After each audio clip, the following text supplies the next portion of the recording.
Happy Sunday morning at this point. This is Frank Rock. This is the House of Orange Sports Channel coming at you. Tennessee just wraps up the nightcap here in Arlington, Texas, as they lose to Oklahoma 5-1 tonight. Um, Make sure you like this thing, share it, subscribe to the channel. Appreciate you guys tuning in on this late night marathon game. Went over 4 hours tonight, and frankly, I have to not be heading to bed right now, but I've decided earlier on with the doubleheader back to back tonight, I want to cover both of them and see how it goes. And not sure how long we'll stay on here, but we'll get into it a little bit.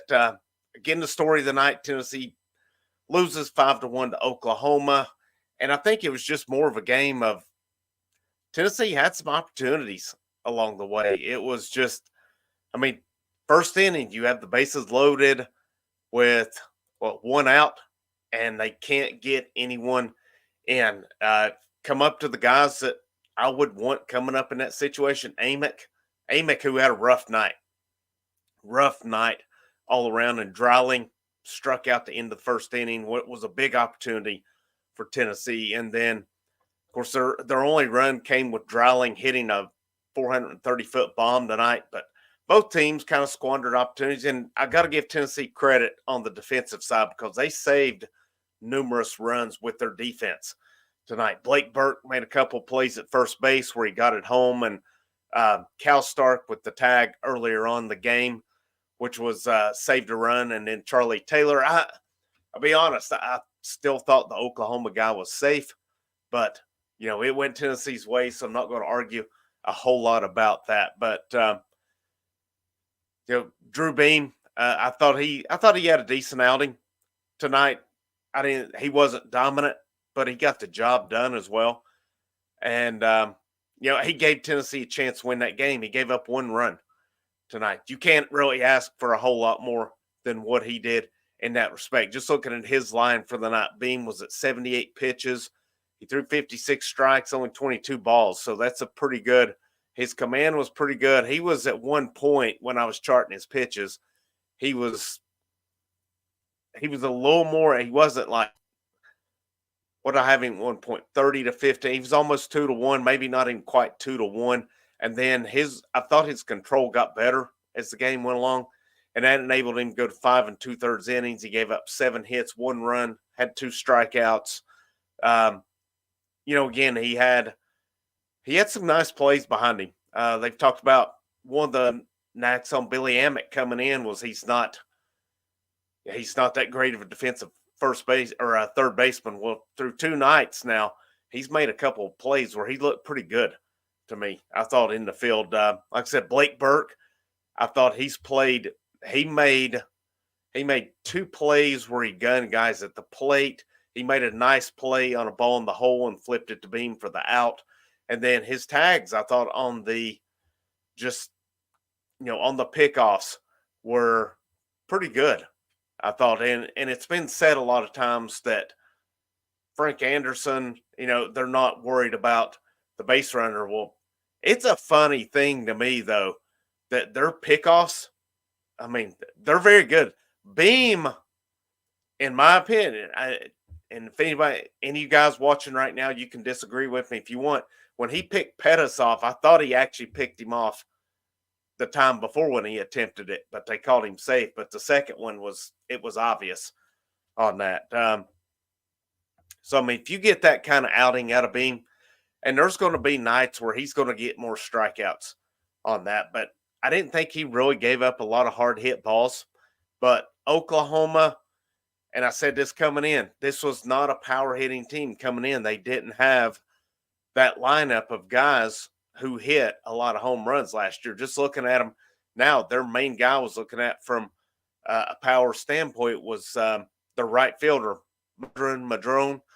And, tonight he was 0 for 5 in the game. This is just a good, solid hitting team. And I don't think it's anything to hang the head about tonight either. I really don't. I mean, I said it. I thought a good weekend coming out of this was 3-0. 2-1's not the end of the world. Texas Tech was a ranked team coming in. They were in the NCAA tournament last year. Oklahoma, not ranked coming in. They were an NCAA tournament team last year as well. Played in the Virginia Regional last year. Didn't make it out of it, but this is a pretty solid team for the most part. So, you get that, and it made sense tonight too why Tony went with Cal Stark. Uh, I had kind of thought, reading from different people that Stark may have started last night, but if he's your best defensive guy, it made the most sense to play him tonight because Oklahoma, if you look at their stats from last year, this is a team that liked to run a lot. And, Stark may not have the best bat. 180 hitter last year, didn't have any hits tonight. But his defense is why he's in the lineup. I mean, that catch and tag from Blake Burke saved a run earlier on. He gunned a couple guys out. And, the one play where he throwing from his knees, I don't know what's up with that. But, I don't guess you can argue with it a whole lot either because he's gunning guys out. And then so that's why Stark's in the lineup. And he's going to continue to get time in the lineup. I know Vitello talked last night about Peebles and talked about his catching ability and where he's come to as well. Talked about in the fall, he said, I'm just going to be frank about it. He wasn't very good. But now he said, we like where he's at. He's turned into a nice catcher for us. We think he's doing good things for us. So I think they have 3 catchers that they trust in. And you're probably not going to see Lawless this year. I think he redshirts even though he was on the trip. So, I mean, there could be a point where they play him. I'm not sure how it applies with baseball. I know with football, they can play up to 4 games. I think basketball, it's 9 games. It may be more of baseball. I'm not sure on that. Any of you guys that are watching, if you know that, please chime in on it because I don't know the exact number of games they can play. But let's see where we're at. We got 6 people on here right now. It is what it is. It's just trying this thing out a little bit. We had a pretty good response last night. Post really kind of what got me to go this. I was pretty sad I wasn't going to go live, but the post game views were really good last night or for this channel. I mean, other channels, it may be nothing to me. Had some pretty good views on that, but we're going to go baseball here a few more minutes because I don't want to be dead horse over and over. And they'll get into some basketball talk as well as, just a dominating performance by the basketball team tonight. But we'll talk baseball just a bit more and want to go through the lineup tonight. And, look at the lineup. They kept it pretty close to the same from last night. You had Inslee leading off. First 2 at bats, he had a couple singles, and then his last 3 at bats, not so good. Blake Burke, 1 for 5 tonight. His one hit, he hit it very hard. That was encouraging. Maybe that'll be something that'll get him going. But up to that point, and his last at bat, he had 4 pretty rough at bats. Christian Moore, 2 for 4 tonight. Cannon Peebles, 0 for 4. Billy Amick had a rough night, man. He had a bad night, 0 for 5, and he had some opportunities tonight. 3 days for him, and I don't think this is a guy that's going to K a whole lot either. But tonight was not his night, and he was really close to hitting into a double play to end the game. Dylan Dreiling, 2 for 4, hit a home run. That was big for him. Had a double later on. Nobody could do anything with it. Stark 0 for 3. Charlie Taylor come in. They had pinch hit Bargo at one point, but I can't even remember what happened in that instance. Now, if it was a stolen base or what it was, I'm kind of blanking on that. I guess I'm probably getting about delirious on sleep at this point. But Bargo ended up not even hitting. Charlie Taylor coming into the game. Charlie Taylor hit. He flew out. And then you had Reese Chapman, who went 0 for 2, had 2 walks tonight. And then Bradkey Lowry, 0 for 3, had 1 walk, 2 Ks tonight. But both those guys, man, they gave Tennessee a chance in the 9th inning. Chapman was on, Lowry was on, Lowry was on, and then Inslee struck out, and Burke hit just a little flubber to third base. And Tennessee had opportunities, man. They left 11 on base tonight. But the biggest thing to me, and this is a concern, and I know it's 2 games in, 15 strikeouts. You've got to put the ball in play. I could go back to last night in those instances where They had guys in scoring position. They come through in the 8th inning, but they didn't come through a few innings before that when they had an opportunity with strikeouts. You saw what Oklahoma did tonight versus what Tennessee did. Oklahoma, they're content taking the base hit. They're content going the other way with it. You don't see that a lot out of Tennessee. It's really kind of I don't know if I'd call it a kamikaze offense, but it's really, I mean, guys are up there taking big hacks. And sometimes you got to choke up on that bat a little bit and just try to get the ball in play. This team, it's something this team doesn't do. It's not their style of play. And it's something I have a problem with because they don't run a lot. They definitely don't hit and run a lot.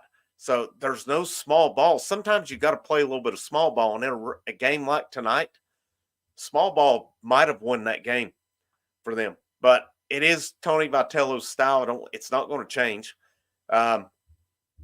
Is it? I have to question: is it a style? And I've thought this for a while. Is it a style that can win a national championship in Knoxville? Maybe so.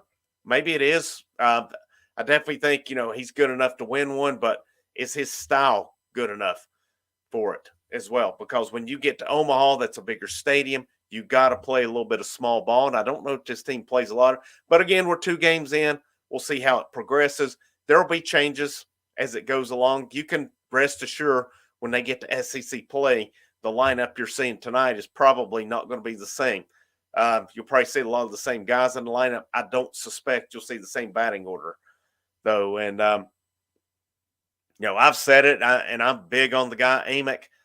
I still say you shouldn't hit him any lower than 2, even though the case was not made for that tonight, for sure. But, looking down that lineup as well, they did have 6 walks tonight. So, I mean, it's not that they're up there just hacking at every pitch. They're taking it bats further, but it's just something I don't know, man. You gotta have those moments where you can put the ball in play and get that run in. Maybe just a little soft dribbler to the infield, maybe a ball in the hole, just something to get that run in.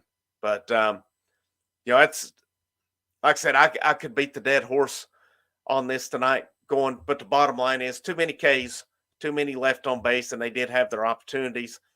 They'll get a chance tomorrow night. They get a night's of rest on it. They are the late game again tomorrow night against Baylor. And I'm curious to see how these guys will bounce back. I'm curious to see what Tony's going to do with Blake Burke. Does he keep him up there to keep him getting swings? Or does he move him down? Or does he at some point give the guy a day off?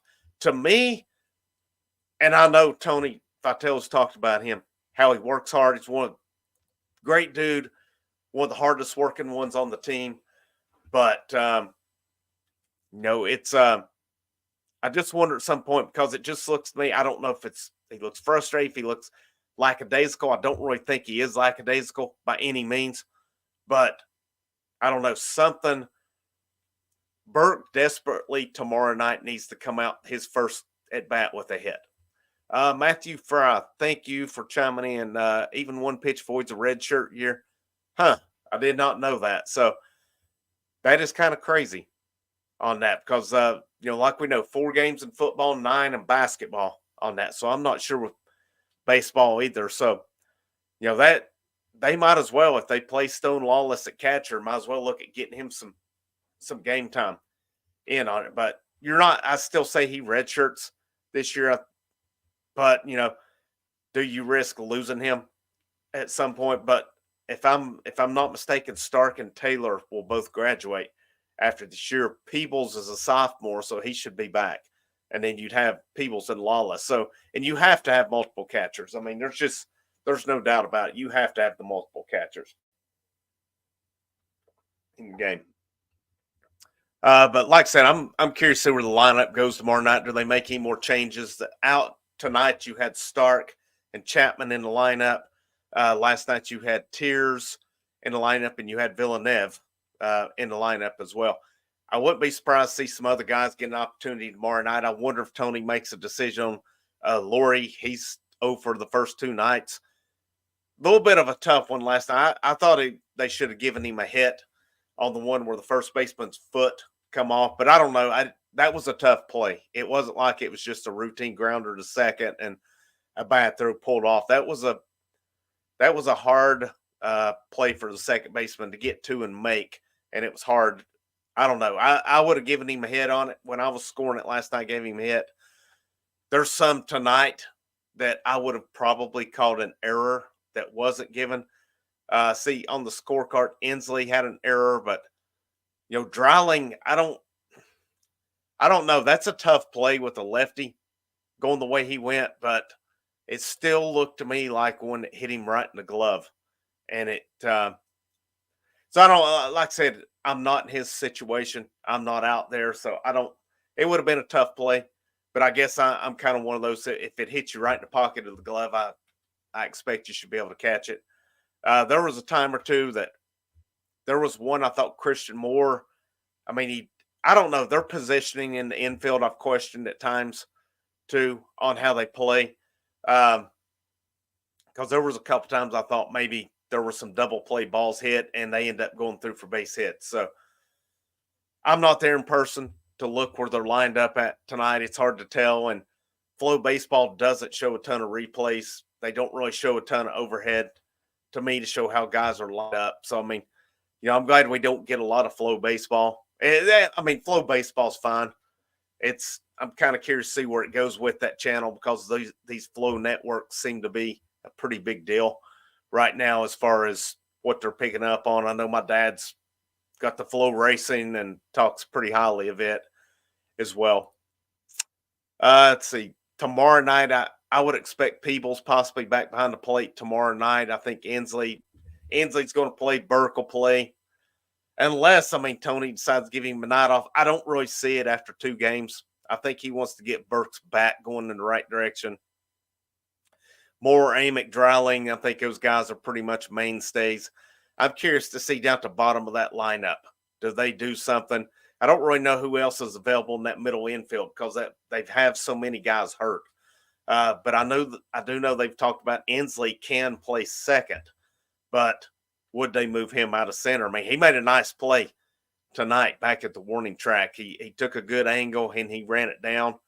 So I don't know if they want to really take him out of center on that as well. But we'll see where they go with that tomorrow night. And then the pitching, I want to talk about the pitching a little bit. I talked about Beam already. I thought it was kind of a Drew Beam outing, to be honest with you. A little bit of up, a little bit of down.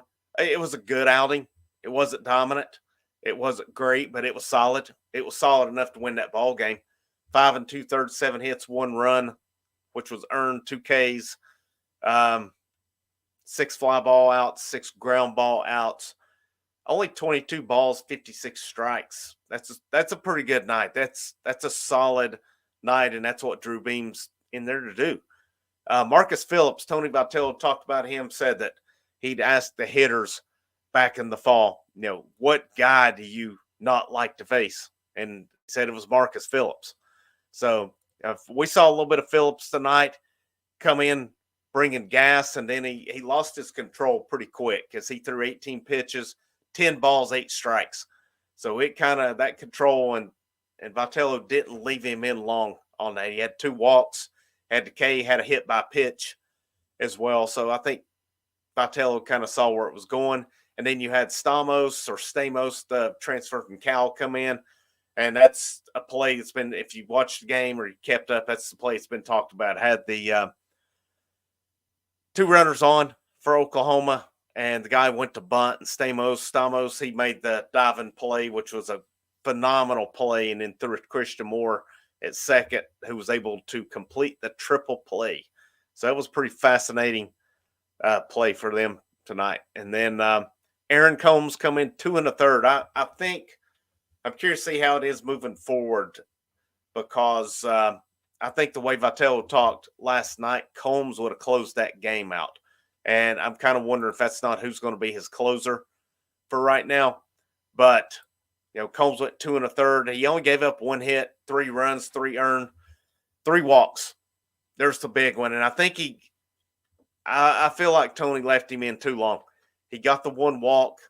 Control was obviously starting to go, and they just they left him in, and I think it ended up being the batter too long, if not two batters too long, because that's what went off of Dryling's glove, and then he got pulled after that. Matthew Dallas, highly touted freshman out of Tennessee, come in. He got the ground ball to Burke, who threw it home to Taylor. Again, to me, looks safe, but I'm not going to argue. It was not a good umpiring crew tonight. I mean, they lost count twice late in the game. Couldn't remember the count. So that's, I don't know. New glove was about a half inch long. Yeah, that one worked out pretty well. Got to get a new glove, half an inch longer, which enabled that triple play on it. Yep. But, Combs did some good things tonight, but, his pitch count, he threw 48. He threw 26 strikes, 22 balls. So he was kind of, control it wasn't great, obviously, with the 3 walks. And normally Vitello's one in those situations, he'll pull a guy. So he obviously, I guess, wanted to give Combs a chance to work out of it. And I think he has a lot of trust in Combs. And Combs, along with Nate Snead, they were both on the preseason list for closer of the year. So, yeah, and I thought it was pretty interesting. We didn't see Snead tonight. He wasn't even up in the bullpen from what I know. So I wonder if he's in line to start tomorrow or if they're planning on throwing him a bit tomorrow. I still think Sechrist starts tomorrow would be my guess, but I think you'll see Snead a little bit. But I know Snead had a rough outing in the scrimmages last weekend, so I wonder if that kind of messed with where they went. And then the last pitcher we saw was Derek Schaefer, freshman out Arizona, who's pretty highly touted as well. He had 2 hits, 1 run, 1 earned run, a walk, and a strikeout. He threw 22 pitches, 16 strikes, 6 balls. And he did allow a hit that enabled a couple runs as well. So, welcome to college baseball, Derek Schaefer, but it's a guy that, down the line will be pretty good. Let's see. They said the windup was illegal. I did not hear that, actually. I mean, like I said, I had not heard that one. Huh. And yeah, Frank, I think, was pissed about a few things tonight. They, like I said, not a good umpiring crew tonight. And they didn't, I'm not saying they cost Tennessee the game. They did nerve because Tennessee got some calls, I thought, that went their way. 15 strikeouts is what cost you the game. But I've never seen it, and they let him go in, and they had a concert. All right. Let's see here.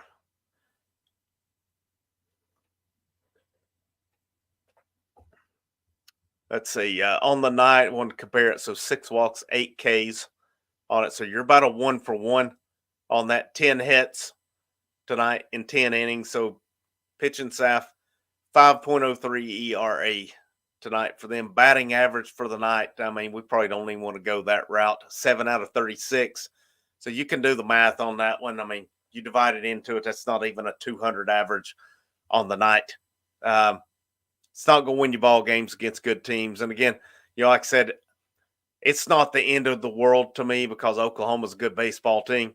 That they were a tournament team last year. I don't have a problem. It's I think it'll be a fun team to watch too. I really do. I mean, you got to factor in it's a major league park. Like I said, Oklahoma, their first pitcher, he was a Texas Tech transfer. I mean, he was throwing some heat tonight. That guy was throwing some heat. That's make no mistake about it. And then their second pitcher as well. You had Girton for them had 9 strikeouts in 4 innings. Witherspoon, I thought, was good. He was 4 1/3, 3 hits, 4 Ks, 3 walks, and then Lambert, who ended it, he went 1 2/3 with 2 strikeouts as well. That was not a flake pitch staff that they faced tonight by any means, or either they had their outlier of a game and looked better. But I think, like I said, I think it's a pretty good baseball team. I mean, they lost to Oregon last night, but Oregon's for the last few years been a pretty good baseball team as well.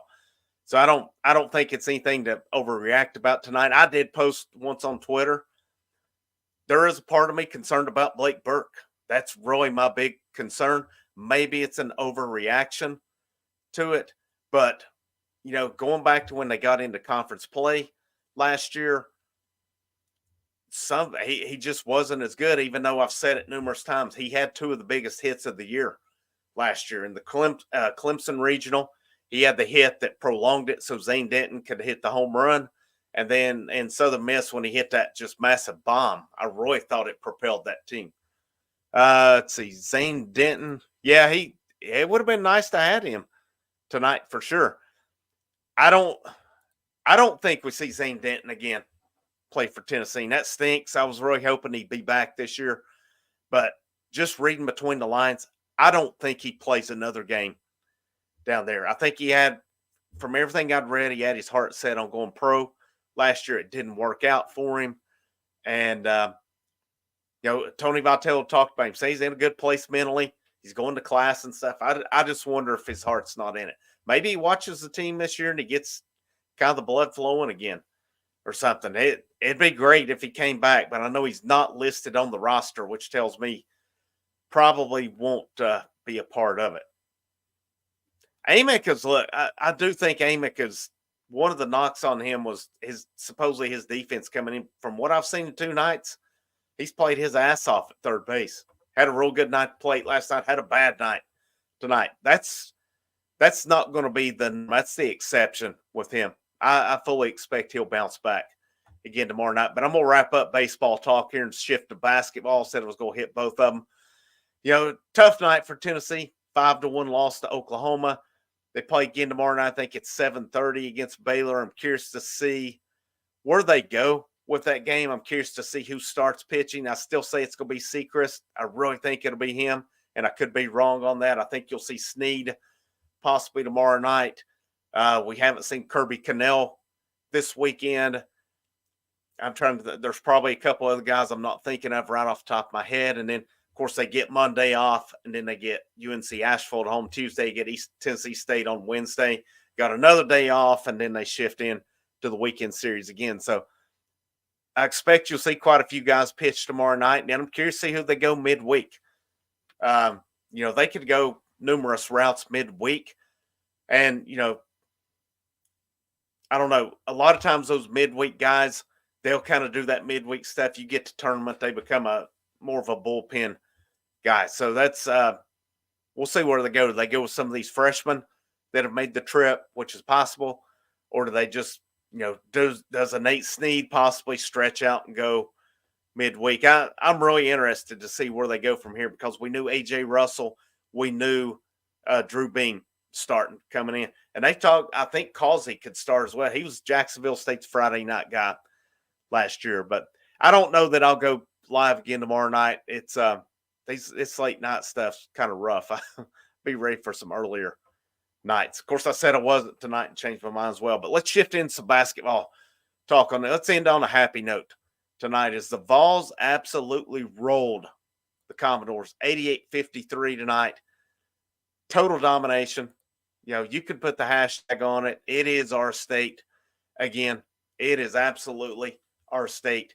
The Vanderbilt program is rough. I'd say Jerry Stackhouse is probably going to be getting ready to find another job at the end of this year. And I don't know what's up that program. They've had some good teams in the past, but it's just not clicking down at Vanderbilt. The only sport they've got men's wise of the main ones is baseball. And it was nice to see baseball for Vanderbilt lose today as well. So at least they don't have much to say on Tennessee, but 88-53. And just look at the stats from tonight, Tennessee was dominant.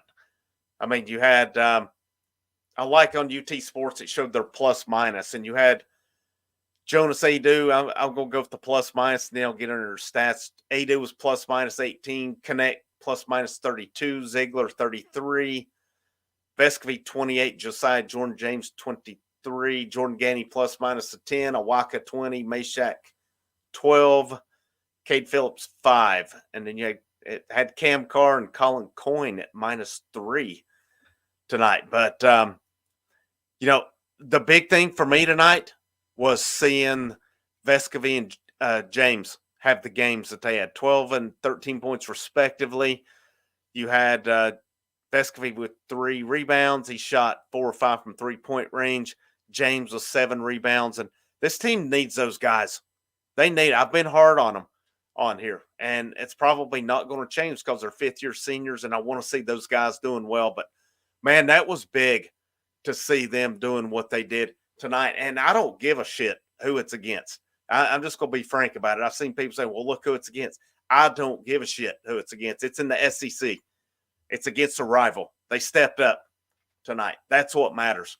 And, if nothing else, it could be a confidence booster for them. And Vescovi's had some decent games lately, double digits, but he's had a couple off games and he bounced back. And, I think you're going to get what you get out of him and James. I think those guys are, if you're expecting 15, 20 points out of them per night, it's not going to happen at this point. It just isn't. It's not their roles.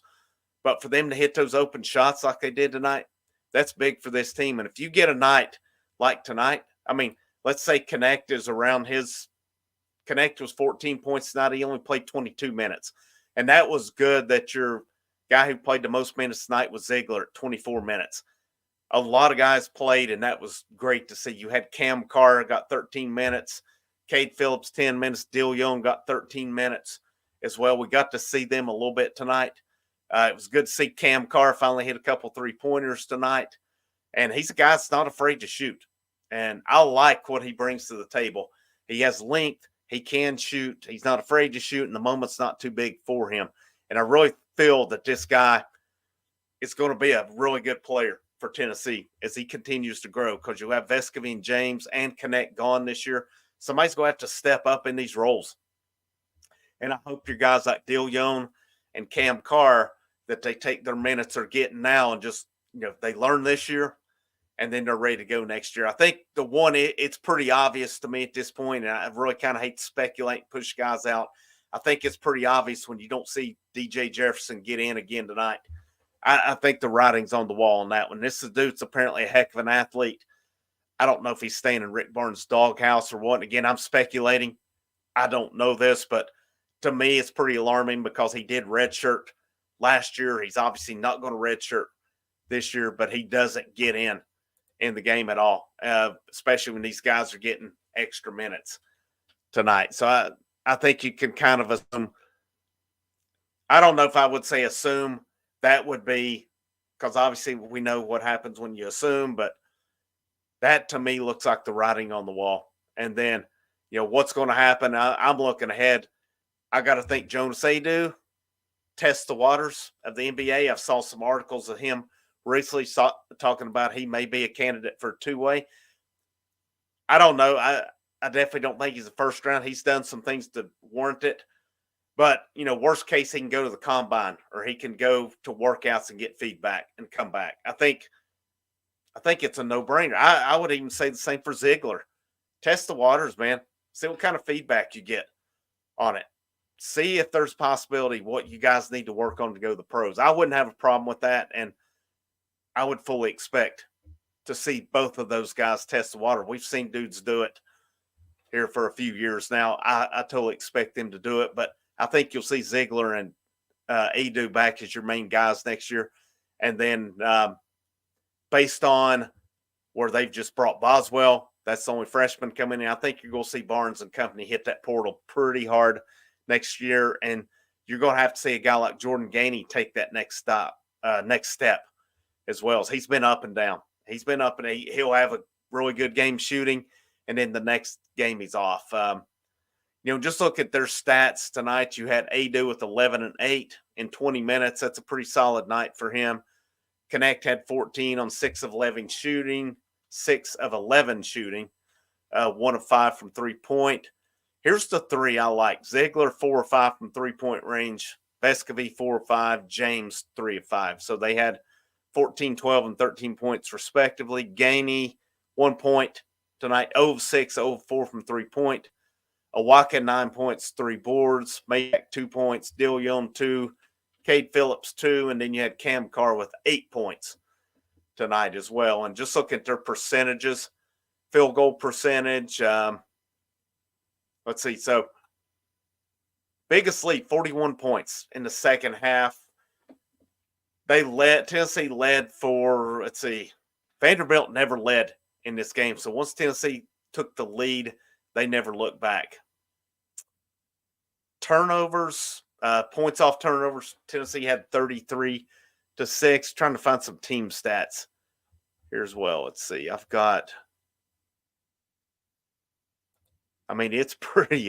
pretty obvious where the domination comes. Oh, here we go. Team stats. I had it pulled up here. Going to those. So team stats tonight, and this was what I wanted to look at. I know they had a really good 3-point shooting night. So Tennessee was 47.8 field goal, held Vandy to 33, held Vanderbilt 28% from 3-point range. Tennessee was 45% tonight from 3-point. Very good night there. Vandy 50% from free throws. Tennessee's about on average 72.7. Rebounds were even 36-36. Assists, Tennessee 28 assists, Vanderbilt 8. That's a very good night assist wise. 9 steals to 4 for Tennessee. Vandy had 19 turnovers to 7 for Tennessee. And like I said, just a dominating performance tonight from start to finish. This team never looked back. It was a really good week for them at Arkansas. It was a game in Arkansas. Of course, it was 46-40 and a half, and then they just took off the second half. This one was never in doubt tonight. So, where's this team go moving forward? You're at Missouri this week. I think it should be another game. They should roll in. Then you got A&M coming back to Knoxville next week. And you damn sure better be coming out for revenge against them. A&M's lost 2 in a row now. They played their game of the year against Tennessee last week. Let's face the facts. They played their game of the year against Tennessee last week because they haven't shot it that good before that game. They haven't shot it that good after that game.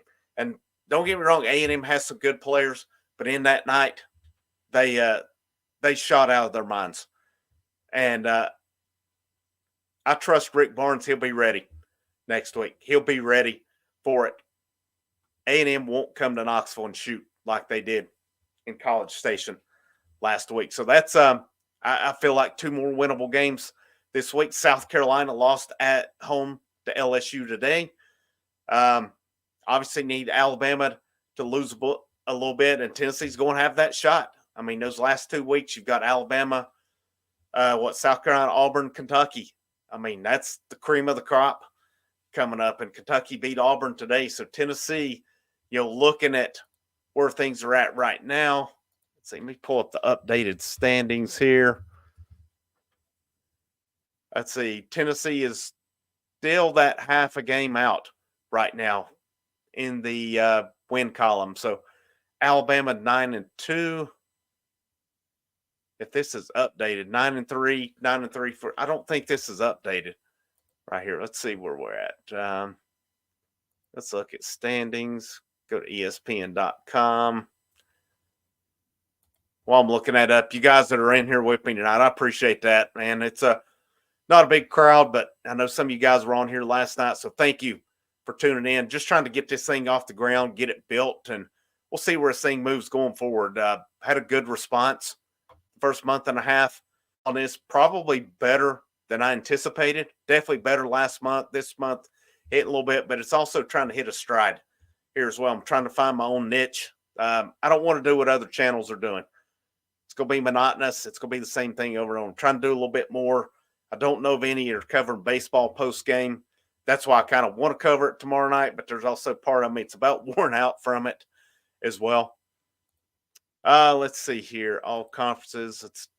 That's what I was thinking. I appreciate you putting that on. I was thinking that is not accurate, what I just also. Here we go. Tennessee is, Alabama 10-2, Tennessee 9-3. So they're a half game ahead of Auburn and South Carolina in that win column. Florida 8-4, man. They're on a good win streak right now. And then Kentucky 8-4. After that, everybody's 500 and below in conference. Missouri's 0-12 in conference. So Tennessee should take care of business this week. A&M 6-6 in conference coming to Knoxville. They should not come in and win that game. And then, like I said, those last 4, man, you're getting the cream of the crop in this conference. With Bama, you've got a shot to make some noise. And I know that's going to be on the road, but that's the type of team. They're a fast-paced team, and they don't play that great a defense. That's the teams Alabama, Florida, Kentucky, Tennessee has had their way with those teams this year. They really have. And, we'll see where they go with it. Auburn will be a tough test, but it's at home. Anytime Tennessee plays at home, I like their chances. At Carolina, with that freaking style of play that they play, it would not surprise me to see Tennessee go up there and drop that game. But I still think Tennessee's a better team than South Carolina. Or I don't think I know they're a better team than South Carolina. But sometimes you just run into that team that plays that style that's kind of like a kryptonite. And we'll see if that's the case. I hope I'm wrong on that, but I would not be surprised to see him go up to Columbia and lose that one. They still got a shot to get this regular season SEC championship. I don't think it's out of the realm of possibility. And like I've said before, maybe I'm in the minority on this. I don't care about the SEC tournament. And 2 years ago, I was happy they won it, but also looked at that. They used up all that energy. They went out in round 2, and it did not help their seeding. It should have boosted them up on the seeding lines that year, and the committee just absolutely did not factor in Tennessee winning that tournament. So to me, that showed me it's useless. It's totally useless. And I personally wish they would abolish the conference tournaments altogether, because I don't think I look at it from like a Southern Conference standpoint. Like if East Tennessee State were to win their conference, why in the hell do they have to turn around and win a conference tournament? That basically negates the whole season. It comes down to that 3 or 4 days that you get in the tournament. I just don't agree with that. I'm more of a whole body should get you in, opposed to 3 days of it. And it's kind of the same with baseball. I mean, they have that tournament as well. And we've seen it in the SEC tournament. Teams will play 4 and 5 days. At least the last 2 have not benefited from it, because Tennessee lost to Notre Dame in the Super Regional, and then Vanderbilt didn't even make it out of the regional last year. But, like I said, we're going to end it on a good note with Tennessee dominating Vanderbilt tonight. But like I said, you guys that tuned in with me, thank you. I appreciate that. And sometime in the morning, I think I'm going to record some recaps of these games, just some shorter recaps, get it on there. But as always, if you check this out and haven't already, I hope you'll subscribe. Leave me any feedback, guys. Any constructive feedback, anything that's going good, anything you feel could be better. I'm open to that and grateful for it as well. But I hope you guys have a good rest of the night. This is Frank Rock. This is the House of Orange. As always, go Vols.